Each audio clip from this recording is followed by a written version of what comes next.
in this video, we're going to learn all about functions and function notation. So first of all, what is function notation?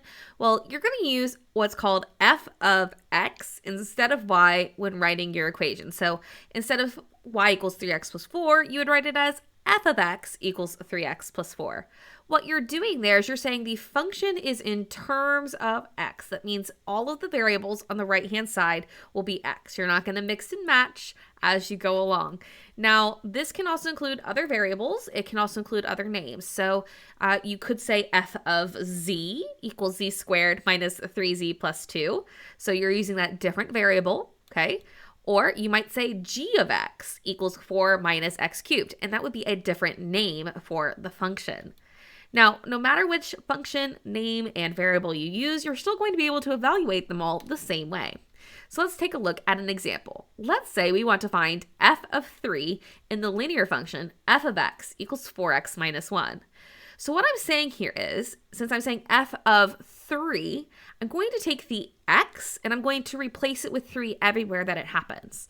So in this case, instead of 4 times x, I'm going to have 4 times 3, then my minus 1.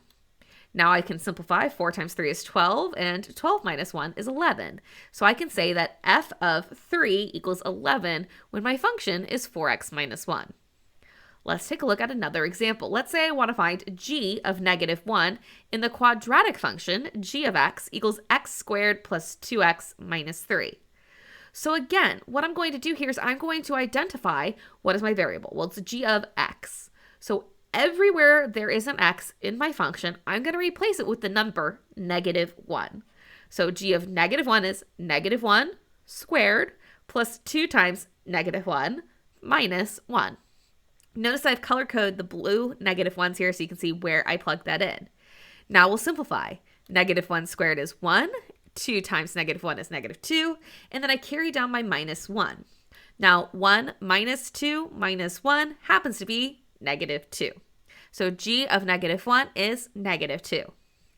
Now let's try one more problem. Let's say I want to find the value of h of 2 in the cubic function.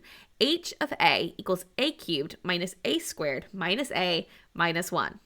Notice I changed this to be an a now for my variable. Does that change how I do it? No, it doesn't.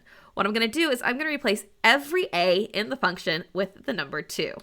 So h of 2 equals 2 cubed minus 2 squared minus 2 minus 1. I can simplify that out. That gives me 8 minus 4 minus 2 minus 1. And when I combine all of that together, it's going to come out to be 1. So h of 2 equals 1. And that's how you use function notation.